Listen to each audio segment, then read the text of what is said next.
everything. In fact, when Caroline and I were talking about what made this position so attractive for us, it was we would be fortunate to have community, built-in community here, as two of our best friends in coaching and their families, my former staff mates, Dan Giroux and Kevin Hovey, just became the head coaches at nearby Iona and Columbia, respectively. So that was really good for us. I'm still selling my wife on the move here back to New York City. And in the last 4 days since I took the job, I've been motivated already by the strength of the community at Fordham University. I've felt it in the outpouring of calls and messages from alumni, supporters, New Yorkers in general, including many of my ex-Columbia players who still live in the city.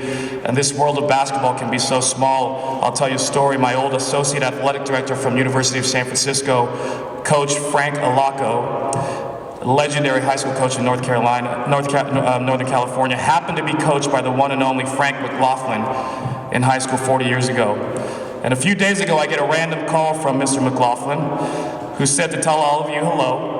He talked with me for over half an hour, gave me some much needed advice about succeeding here, who to talk to, who to connect with, who to have dinner with. And I was extremely grateful that he would call me from Texas, I believe, in his retirement and give his time to the new coach he had never met before because of a relationship to a former player, Frank Alaco, but also because of his love for Fordham. He also texted me right before I walked up here and said, "Don't screw it up." And Caroline and I were driving away and moving to North Carolina from the city 9 years ago. We were moving to North Carolina. We cried. We were listening to some New York City theme song. I think it was Billy Joel's New York State of Mind. And tearing up knowing that we made it.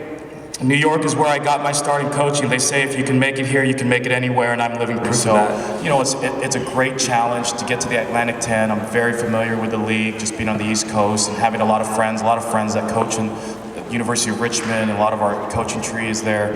And it's just an exciting challenge, but you know, the biggest part of it is I love New York City, and so it was something that when it came available, I targeted because of that.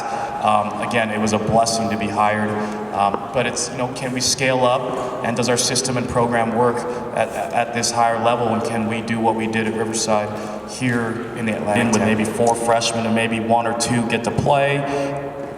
Maybe somebody's, we had back-to-back freshmen of the year in the last few years at UC Riverside, so of course you're blessed if you have that. Some guys redshirt, but then those guys are ready the next year to play. In fact, one of the freshmen of the year had redshirted the previous year, and then he was Big West Freshman of the Year.